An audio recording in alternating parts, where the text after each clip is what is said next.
আমাদের আজকের দাবি হচ্ছে এই 26 ইংরেজি সনে নবম দশমের বইয়ে সমকামিতাকে প্রমোট করার জন্য বইয়ের মধ্যে তৈলচিত্র হোক আর আকার ইঙ্গিতে হোক যে পাঠ্য বই দেওয়া হয়েছে সেই পাঠ্য বই অনতিবিলম্বে বাতিল করতে হবে, নতুবা জিহাদ ঘোষণা করা হবে। আমাদের দাবি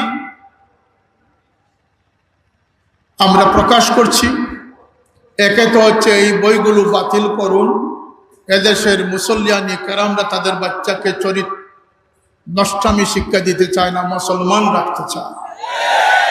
দ্বিতীয়ত হচ্ছে যে কারিকুলামের জন্য আমরা সংগ্রাম করেছিলাম, যে মাদ্রাসার জন্য পৃথক একটি কারিকুলাম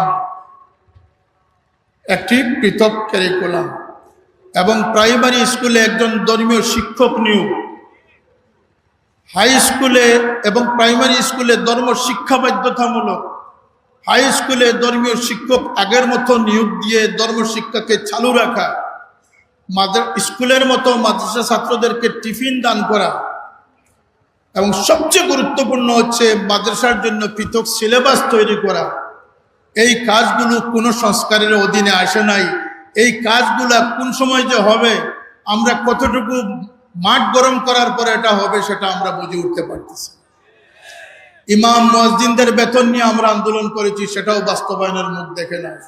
আজকে আমাদের দাবি হচ্ছে এদেশে হানা ভোট নেবেন না কি নেবেন, সেটার আগে আমাদের সেই ন্যায্য দাবিগুলো আপনারা বাস্তবায়ন করেন।